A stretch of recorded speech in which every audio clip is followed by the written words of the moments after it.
Il y a 3 ans, j'étais en troisième, dans une classe un peu particulière en anglais. On tentait vraiment de nous améliorer. Ouais, on tentait de nous améliorer. Et donc, chaque semaine, on avait une cinquantaine de mots de vocabulaire à apprendre. Bon élève que je suis, chaque semaine, j'apprends une 50 mots de vocabulaire. Les mois, les semaines passent, et à un moment, notre prof nous annonce qu'on aura un contrôle sur l'ensemble du vocabulaire appris la semaine suivante. Moi, je me dis, tranquille, j'ai bien appris notre vocabulaire, il va pas avoir de problème. Je rentre chez moi, je commence à aller travailler, et là, je me rends compte que j'ai tout oublié. Il y avait 600 mots de vocabulaire à apprendre. Alors moi, j'étais un peu énervé. J'étais un peu énervé, mais bon, là, c'était juste l'anglais. Mais si ça arrive pour l'anglais, qu'en est-il de toutes les autres matières? Qu'en est-il de l'espagnol ou de l'allemand, des maths, de la techno, de la SVT? Qu'en est-il de mes cours d'avant et d'encore d'avant, de l'année dernière? Et puis il y a moi, mais tous mes camarades de classe. Vous imaginez le gâchis? Alors j'ai cherché. J'ai cherché s'il n'y avait pas des solutions. Et j'ai trouvé, il y a plein de choses à faire. Le plus efficace et ce qui est ressorti de mes recherches, c'est la méthode de la répétition espacée. L'idée, c'est de faire des rappels à des moments précis dans le temps de la chose que l'on souhaite apprendre. Alors j'ai voulu voir, tester si ça fonctionnait. Je savais un tout petit peu programmer, alors j'ai bidouillé une petite application. Ça m'a permis de tester et j'ai trouvé ça plutôt efficace. Alors je m'y suis vraiment mis, j'y ai consacré du temps, j'ai vraiment appris à programmer et j'ai créé une vraie application. Un jour, je la présentais devant quelques personnes au lycée. Et là, il y a une fille, on va l'appeler Laetitia. Et donc Laetitia, elle arrive, et là, elle me dit, bravo, j'aurais pas la tête pour faire ça, moi. Et c'est de ça dont je souhaite vous parler aujourd'hui. Non, on n'est pas obligé d'être un génie pour avoir un impact. Ce qui compte aujourd'hui, c'est de passer à l'acte. Je dois vous poser une question. Y a-t-il, dans tout ce que j'ai fait pour créer mon application, une seule chose que Laetitia n'aurait pas pu faire? Souvent, on me dit oui, tu as réussi à faire ça parce que tu savais programmer. Tout le monde peut apprendre à développer. Mais en fait, ça n'a pas tellement de rapport. On pourrait très bien imaginer un système de cartes qui permettrait la mise en place de cette méthode sans passer par une application et donc du développement. Alors, maintenant que j'ai démontré que Laetitia pouvait le faire, j'ai envie de vous convaincre que vous aussi. Peut-être que vous avez déjà une cause à défendre, un projet qui vous tient à cœur. On a tous des choses qui nous énervent, des problèmes qu'il faudrait régler. Et parfois, ça nous passe à côté. Ça peut être comment je peux passer autant de temps à apprendre si c'est pour oublier juste après, ou comment ça se fait que je passe autant de temps dans la queue de la cantine avant de pouvoir manger, ou même comment ça se fait qu'on soit tous là en train de détruire notre planète. Tous ces problèmes-là, ce sont les vôtres. C'est à vous d'y réfléchir et peut-être même à vous de les régler. Parce que si vous ne le faites pas, qui le fera? C'est à vous d'y réfléchir parce que c'est votre problème. Il est fini le temps où il y avait un monde de l'élite et des bas-fonds. Non, vous n'êtes pas confiné à la résidence de l'indignation. Et il n'y a pas besoin d'être un génie pour avoir un impact. Ce qui compte aujourd'hui, c'est de passer à l'acte. Et c'est de ça dont le monde a besoin. Parce que oui, le danger est proche. Oui, nous sommes en train de rater le coche. Mais c'est ensemble. Il suffit qu'on se lève et qu'on se... Doucement, doucement, doucement. Il est enthousiaste, hein? C'est bien. C'est sa grande force, l'enthousiasme. Comme nous l'avait d'ailleurs suggéré Henry Ford dans le contexte de la révolution industrielle, l'enthousiasme est à la base de tout progrès. Et à dire vrai, ma grand-mère et moi étions également arrivés à dire que cet idéal d'être et de création prenait forme par l'utilisation d'un pouvoir d'enthousiasme à la disposition de chacun. Voilà donc une première façon d'agir, s'enthousiasmer à l'idée de faire quelque chose, s'enthousiasmer en somme. Tout d'abord, il est à mon sens primordial de vivre notre époque comme une exigence et non comme une évidence. Comme le dit Stéphane Hessel, peut-être que créer, c'est résister. Résister pour conserver une ethnologie, résister pour défendre sa propre conception de l'harmonie, résister pour préserver un idéal de beauté déjà établi par l'art du passé. Résister. Voilà donc une seconde façon d'agir, s'indigner.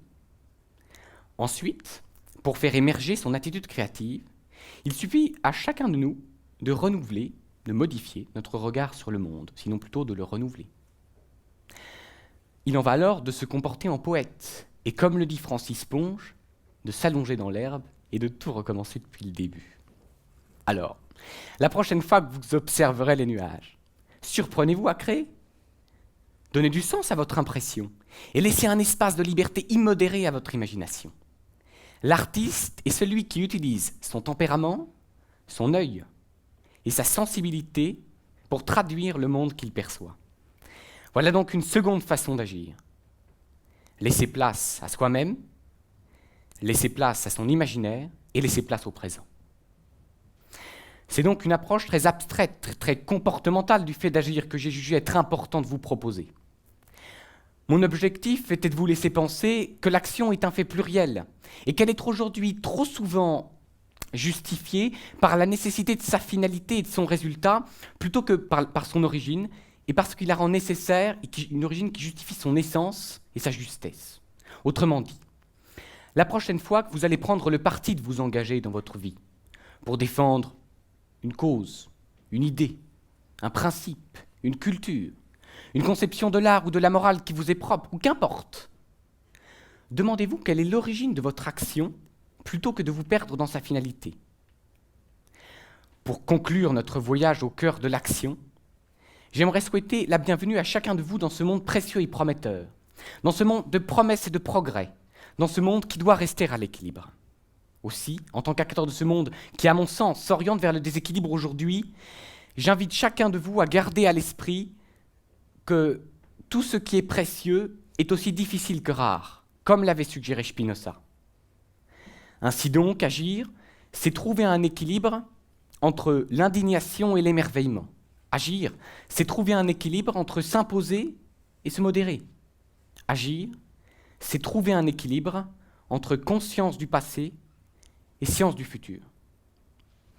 Eh mais Thomas, tu serais pas un peu pessimiste là? Je te rappelle qu'on intervient pour pousser les gens à agir. Il voulait dire agir bien, agir pour le mieux, agir pour le nécessaire. Thomas, si tu trouves que le progrès va dans le mauvais sens, agis et choisis sa direction. Pourquoi il faut toujours que tu cherches à produire un résultat avant même de te demander si l'origine de ton action la rend nécessaire? Pourquoi il faut toujours que tu encourages cette démesure du progrès? Au contraire, trop d'enthousiasme irraisonné, c'est le danger. Thomas, si tu veux choisir où le train du progrès va, soit la locomotive, parce que la locomotive, elle choisit où le train va. Un wagon, il aura beau râler, il ne peut que se laisser porter. Mais à la différence qu'agir, tu le fais pour toi, alors qu'agir bien, tu le fais pour les autres. Alors avant de démarrer ton train là, assure-toi d'en avoir bien fermé les portes. Ça t'évitera d'avoir à supporter des dégâts que tu regretteras. Non mais c'est pas la question Thomas, ce que je dis c'est qu'il faut faire, qu'il faut avancer. Mais c'est incroyable ta tendance à fuir systématiquement la contradiction, comme s'il était suffisant d'être invaincu mais pas éclairé. Toujours tes concepts. Mais oui Mathis, oui, parce que c'est cette normalisation du progrès qui me fait peur à moi et qui m'incite à me réfugier dans mes lectures et dans mes concepts. Je n'ai pas envie de céder à l'idée que l'on puisse réduire le souvenir, la mémoire collective et la conscience de la valeur de notre passé. Non mais bien sûr Thomas qu'il faut parfois discuter avec les autres de la direction qu'on prend. Bien sûr qu'il faut aussi parfois se poser et réfléchir à ce que l'on fait. Ce que je dis, c'est qu'on peut juste pas s'en contenter. Bon, là-dessus on est d'accord. Agir c'est créer, ce qui suppose l'état créatif. L'état créatif, je suis pas sûr. Mais voilà ce que disait Steve Jobs. Tout ce que vous voyez autour de vous et que vous appelez la vie n'a pas été inventé par des gens plus intelligents que vous. Et vous pouvez le créer, l'influencer.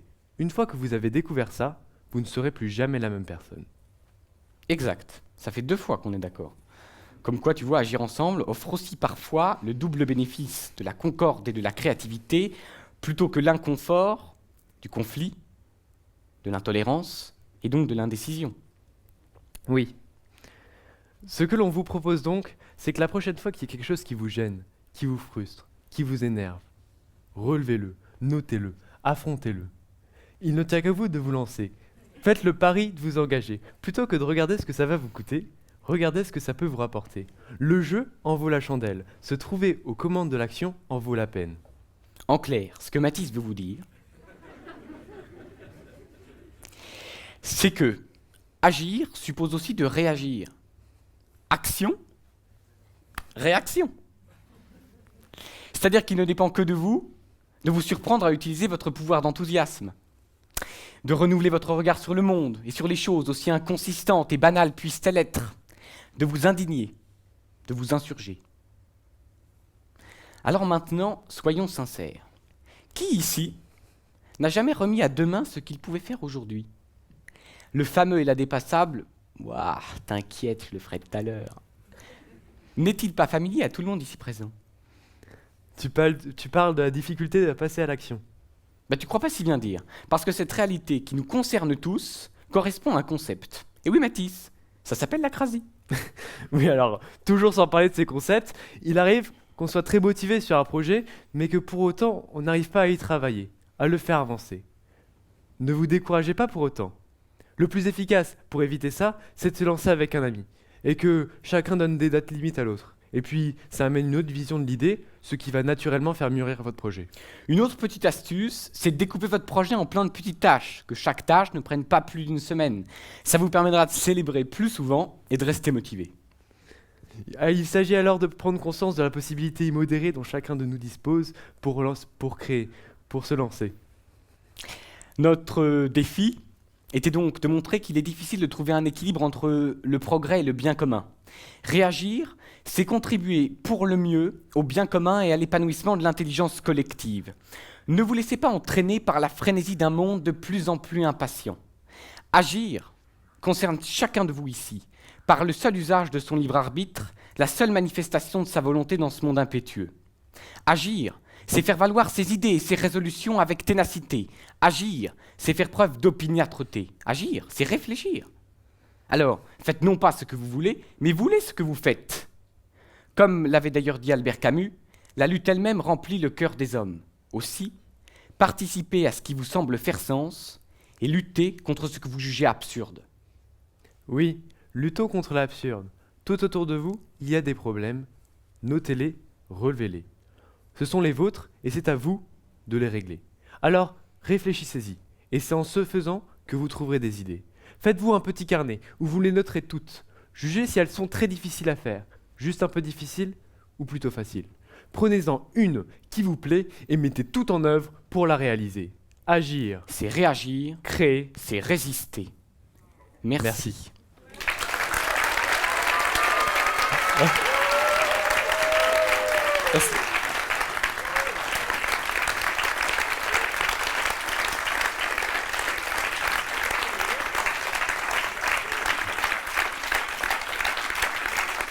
Merci.